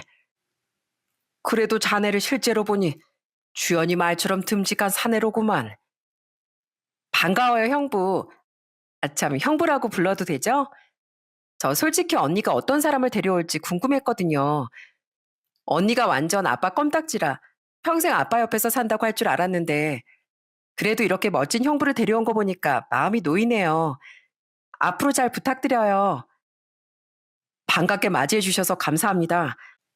저야말로 주연이 같이 좋은 사람을 만나게 돼서 정말 큰 행운이라고 생각합니다. 앞으로 주연이 곁에서 든든한 남편이자 사위로서도 부끄럽지 않게 잘하겠습니다. 예비 시부모님 앞에서 진담을 흘렸던 것과 다르게 저희 가족들과 남편의 첫 만남은 아주 화기애애한 분위기 속에서 마무리되었답니다. 남편은 부모님께 예의 바르게 행동했고 제 동생과는 농담도 주고받으며 금세 친해졌어요. 아버진 남편이 굉장히 마음에 드셨는지 어서 상견례 날짜를 잡자고 서두르셨죠. 우리 사이만 봐도 사돈 어르신들이 얼마나 훌륭한 분들인지 알 것 같네. 이왕 얘기가 나온 거 빠른 시일 안에 상견례 날짜를 잡으세. 그렇게 채 한 달이 지나지 않아 양가 부모님과 모두 함께하는 상견례 자리를 갖게 되었어요. 저희 부모님은 예비 시부모님께 웃으며 인사를 건네셨지만 예비 시부는 여전히 뭔가 탐탁지 않은 표정으로 앉아 계셨어요. 그래도 처음엔 좋은 분위기 속에서 이야기가 오가는 듯 했습니다. 우리 며느리가 사부인을 아주 쏙 빼닮았네요. 주연이 미모가 다 사부인에게서 온 거였군요. 아유, 별 말씀을요. 우리 안서방 인품은 사돈 어르신들께서 얼마나 잘 키우셨는지 말 안 해도 느껴집니다. 저희 딸이 아직 아이 같은 구석이 있어요. 부디 예쁘게 봐주시고 많은 가르침을 주시면 감사하겠습니다. 하지만 이런 좋은 분위기는 예비 시부가 입을 열기 시작하면서부터 와장창 박살이 나고 말았습니다. 사돈께서 말씀을 들으셨는지 모르겠습니다만 제가 공무원 생활을 35년 했습니다. 공직에서 그렇게 오래 일하기가 쉽지 않아요. 다들 대단하다고 칭송이 자자하더군요. 예비 시부는 민망하지도 않으신지 연신 본인의 자랑만 늘어놓으셨어요. 제가 나라 일하면서 칭찬도 많이 받고 큰 명예와 존경까지 얻었습니다. 공무원이라고 철밥통이라는 건 편견이에요. 뭐 사돈께서 아실지 모르겠지만 오히려 예비 시부의 자랑에 민망해지신 예비 시어머니께서 당황해하시며 그런 시부를 말렸죠. 이 사람이 왜 이럴까? 저희 남편이 공무원으로 제법 성실하게 일했거든요. 그 모습을 보고 아들도 같은 길을 걷게 됐고요. 아마 사돈 어르신들 처음 뵙는 자리라 이 사람이 자랑이 조금 하고 싶었나 봐요. 너그럽게 이해해 주세요. 아유, 아닙니다. 정말 대단하십니다, 사돈어른. 제가 잘은 모르지만 공무원들이 얼마나 경무에 시달리시는지 익히 들어왔습니다. 아버님과 아들이 대를 이어 같은 일을 한다는 것도 멋지고요. 그렇죠. 그 말씀 한번 잘하셨습니다. 제가 예비 며느리에게 듣기론 사돈께서는 현재 은퇴하시고 집에 계신다고. 아니, 아직 정정하신데 왜 다른 일 안 하시는지요? 아, 지금은 퇴직하고 집에서 쉬면서 낚시도 다니고 등산도 하고 있습니다. 집사람과 여유 시간을 보내기도 하고요. 예비 시부는 모르겠지만 전 아버지의 표정만 봐도 어떤 기분이신지 알 것 같았어요. 예비 시부는 상견례 자리라는 걸 잊으셨는지 아랑곳하지 않고 역시나 질문 세례를 퍼부었어요. 그러면 수입이 하나도 없으시다 말씀이시죠? 한마디로 무일푼이신 거네요. 예, 뭐 굳이 말하자면 그렇게 되겠네요. 그런데 그런 건 왜 물으십니까? 제가 수입이 없는 게 우리 애들 결혼시키는데 그렇게 중요한 일인가요? 당연하죠. 그걸 지금 말이라고 하십니까? 만약에 시간이 흘러서 안사돈이 병원이라도 가시면 그 병원비를 누가 감당합니까? 설마 그걸 우리 아들한테 맡기시려고요? 그건 안 되죠. 예비 시부는 굳이 하지 않아도 될 걱정까지 하며 마치 저희 가족의 앞으로 짐이 될 것처럼 말했습니다. 그쯤 되자 저희 부모님도 미소를 거두시고 연신 물만 들이키셨습니다. 대답 좀 해보세요, 사돈. 전 확답을 받아야겠습니다. 우리 아들만 고생시킬 수는 없죠. 전 그래도 공무원 연금이 매달 300씩은 나옵니다. 앞으로도 애들한테 부담 줄 일이 전혀 없다는 말이에요. 그런데 사돈께서 상황이 그러시면 이건 생각을 좀 신중히 해봐야겠습니다. 급기야 이 결혼을 다시 생각해 보겠다는 말씀까지 하시자 남편과 예비 시어머니도 시부를 말리기 시작했어요. 그리고 바로 그때였죠. 그때까지 참고 계셨던 저희 아버지가 드디어 천천히 물잔을 내려놓으시며 입을 여셨어요. 사돈 앞으로 연금이 얼마 나온다고요? 300만 원이요? 예, 뭐 그 정도 나옵니다. 저 죽을 때까지 평생이요. 예비 시부가 호기롭게 대답하시자 저희 아버진 피식하고 웃음을 터뜨리셨어요. 아니, 왜 웃으시죠? 30만 원도 아니고 무려 300만 원이라니까요. 거 사돈 어르신도 참 재밌으신 분이네요. 아, 겨우 300만 원 가지고 애들 얘기를 들먹이세요? 겨우 300이요? 우리나라에 매달 그 정도 돈 받기가 쉬운 줄 아시나 본데 그거 아무나 받는 돈 아닙니다. 이 나이에 그 정도면 충분히 많은 거라고요. 그게 다 평생 제가 열심히 일한 훈장입니다. 아버지 웃음에 예비 시부는 당황하셨는지 언성을 높이셨어요. 아버지도 이에 굴하지 않고 계속 말씀을 이어나가셨죠. 제가 사실 이 사연을 적을 때도 말을 할까 말까 고민했는데 사실은 저희 아버지가 건축사무소를 정리하시면서 건물 한 채를 지으셨거든요. 경기도권에 있는 5층짜리 원룸 건물이에요. 아버진 노후는 오롯이 어머니와 즐기며 보내고 싶으시다고 월세를 받는 목적으로 그 건물을 지으셨습니다. 저희 가족들은 굳이 이런 경제 상황까지 알리고 싶지 않아 얘기를 꺼내지 않았던 건데 이걸 모르던 예비 시부가 저희 아버지를 자극한 거였죠. 맞는 말씀이십니다. 하지만 겨우 300 가지고 그렇게 얘기하시는 게 조금 이해가 안 가서 말씀드리는 거예요. 전 그 정도 연금은 못 받지만 대신 매달 건물 월세를 받고 있거든요. 예? 월세요? 아니 무슨 월세요? 아니, 그런 얘기 못 들었는데. 어디긴요? 바로 제 건물에서 나온 월세죠. 제 건물이 5층짜리인데 원룸이 한 20개 정도 됩니다. 제가 월세 가구마다 70만 원 정도 받으니까 뭐 대충 계산해 보면 매달 1,400만 원 정도 받겠네요. 이 사실을 남편에겐 살짝 말해주긴 했는데 그렇게 세세하게는 말하지 않았거든요. 저도 부모님의 재산엔 관심이 없어서 구체적으로 잘 알지 못했기도 했고요. 그렇다 보니 시댁 식구들 모두 크게 놀란 기색이었어요. 특히 예비 시부는 계속 말을 더듬으며 재차 물으셨어요. 뭐라고요? 1,400이요? 아니, 그렇게 큰 돈을 매달이요? 예, 뭐 그 정도는 있어야 노후 대비라고 할 거 아닙니까? 사돈 어르신 걱정처럼 애들에게 부담도 안 주고요. 안 그렇습니까? 아니, 그러면 그렇다고 진작 말씀해 주시지. 전 그것도 모르고. 아버지 기세에 기가 눌린 예비 시부가 꼬리를 확 내리자 아버진 이제까지 웃음을 거두시고 진지하게 말씀하셨습니다. 예비 사돈, 제가 웬만하면 이런 말씀 안 드리려고 했습니다. 우리 아이들이 서로 좋아서 결혼한다는데 애들만 좋으면 됐지. 그깟 부모 재산이 뭐가 그렇게 중요하겠습니까? 솔직히 사돈어른 저랑 결혼하시는 거 아니지 않습니까? 그러니 자꾸 저의 재산을 물으시는 건 대단히 신뢰되는 말씀이신 것 같군요. 전 우리 딸에게 숫자로 사람을 판단하지 말라고 가르쳐 왔습니다. 제 딸이 결혼할 때 드는 비용도 대부분 주연이가 직장 생활하면서 열심히 모은 돈으로 쓰게 할 생각이고요. 안서방도 이 점에 동의했다고 생각했는데 제가 사람을 잘못 본 모양입니다. 그리고 병원비요? 걱정 마세요. 저희 부부 보험도 넉넉하게 들어놨고 건강관리도 누구보다 잘하고 있으니까요. 저희 앞으로도 남한테 손볼 일이 없습니다. 저희 아버지 일침에 예비 시부는 결국 한마디도 못하고 입을 꾹 다물더라고요. 저는 설마 이렇게 파혼하게 될까봐 무서웠어요.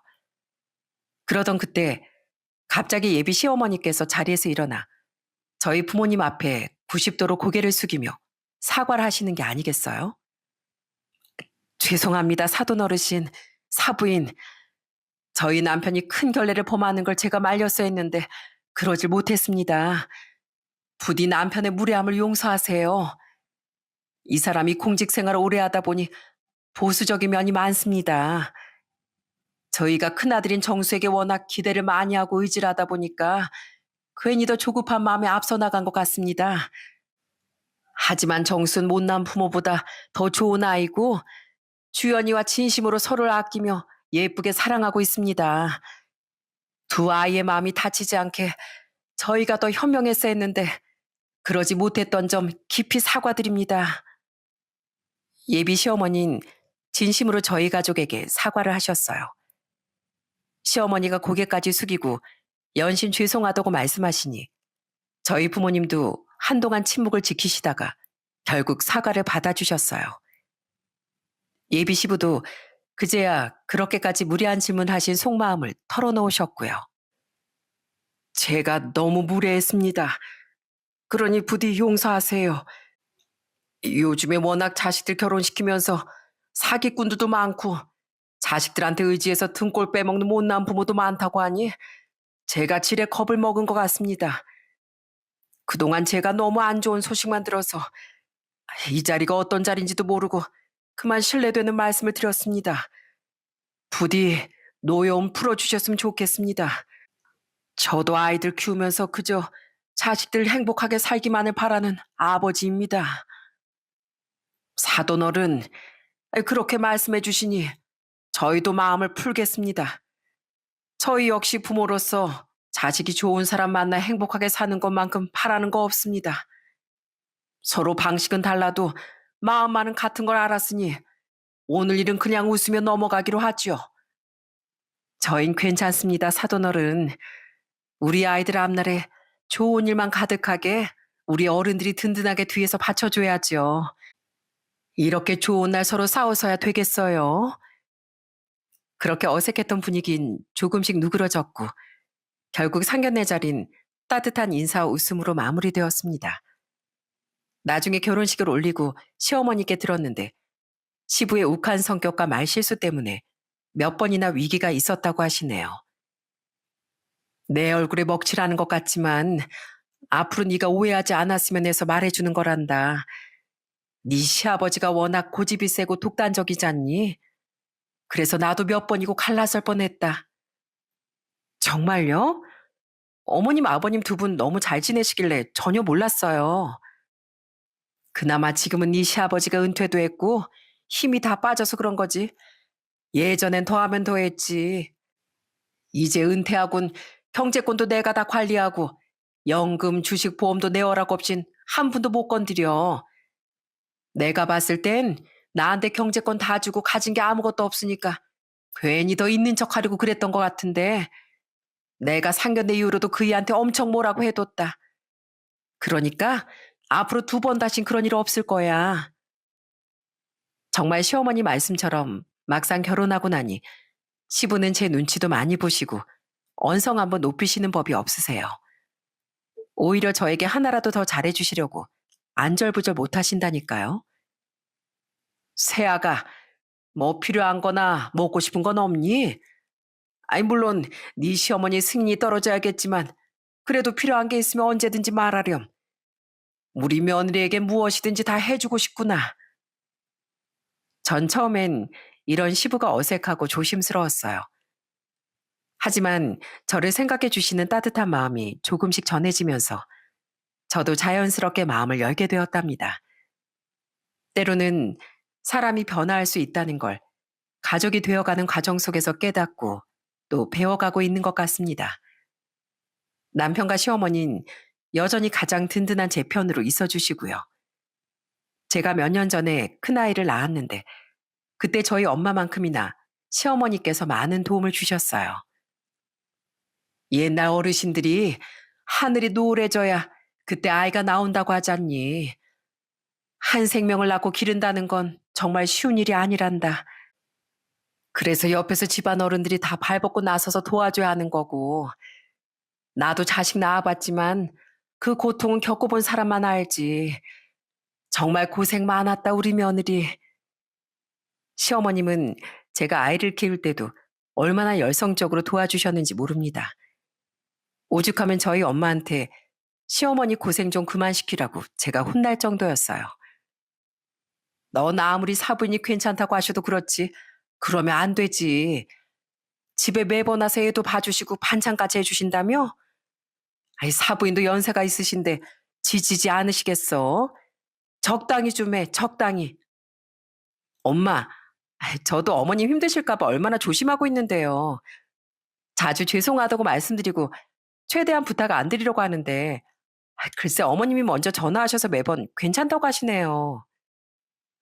시어머니는 혹여 제 마음이 불편할까봐 그러시는지 매번 손주 얼굴 보는 게 행복해서 그러는 거라며 제 마음의 부담을 덜어주시려고 하세요. 우리 손주 보는 게 얼마나 좋은데. 이연아, 네 엄만 걱정이 참 많다. 그치? 세아가 정말로 그냥 하는 말이 아니라 이런 일로 미안해하지 마. 난 네가 걱정 없이 푹 쉬고 난 나대로 우리 손주랑 오붓하게 시간 보내는 게 참 좋단다. 아이는 함께 키우는 거지 혼자 키우는 게 아니니까. 아이 돌보는 게 쉬운 일이 아닌데 시어머니의 따뜻한 위로만 들어도 저는 정말 큰 힘을 얻고 있답니다. 요즘엔 저희 엄마와 시어머니가 서로 아이를 돌봐주시겠다고 귀여운 다툼을 벌이시고 계세요. 이해. 사부인 힘드신데 왜 여기까지 오시게 하니? 차라리 내가 봐주마. 우리 손주 오늘은 외할머니랑 있자. 너도 좋지? 아이고, 무슨 말씀이세요? 안사돈이야말로 먼 길 오셨는데 방에 들어가서 편히 쉬고 계세요. 오늘이 친할머니랑 놀자. 우리 손주 착하지?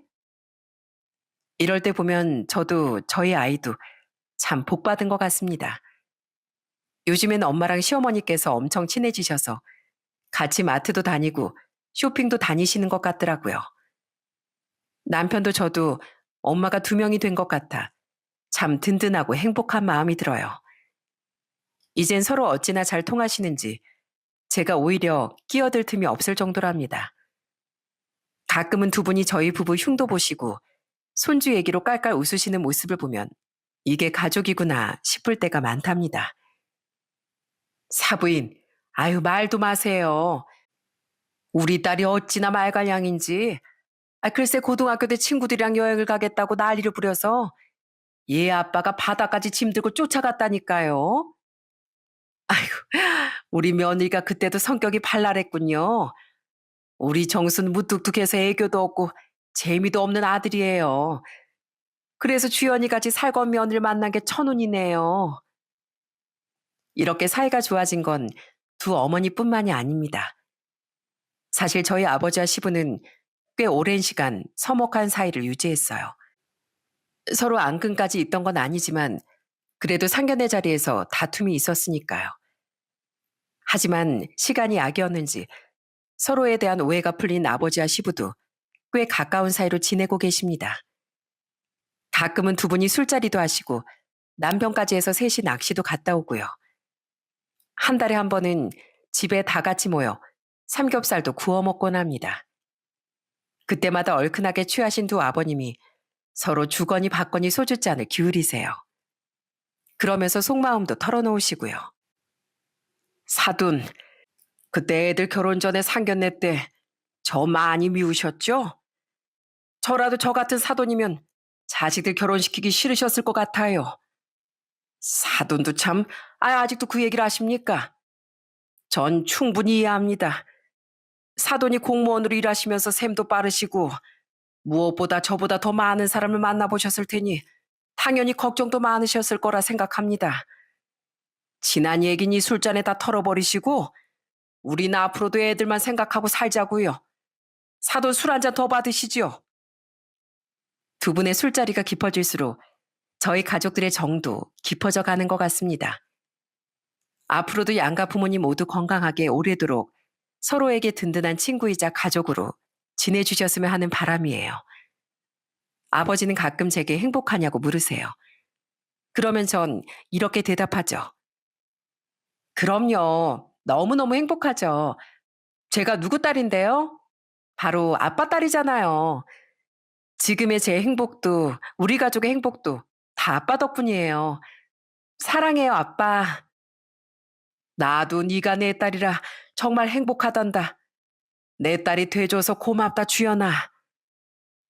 비록 한순간의 실수와 오해가 가족들 사이에 작은 균열을 만들었던 적도 있었지만 결국엔 그 모든 시간이 우리를 더 단단하게 만들어준 것 같습니다.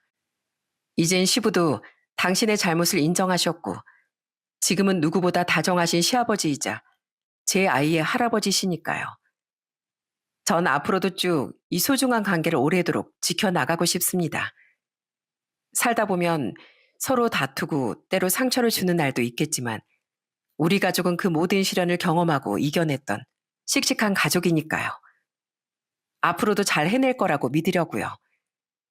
오늘 사연을 끝으로 너무나 쑥스러워서 말하지 못했던 저의 속마음을 남기려고 합니다. 바로 이 영상을 지금 보고 계실 사랑하는 제 아버지께 못난 딸이 꼭 드리고 싶은 말이 있거든요. 아빠, 사연 재밌게 들으셨어요? 제가 글솜씨가 좀 서툴러서 어땠을지 모르겠네요.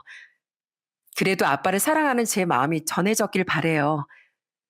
비록 아빠가 친아버지는 아닐지 몰라도 제 마음속에서 아빤 세상 누구보다도 따뜻하고 자랑스러운 진짜 아빠예요.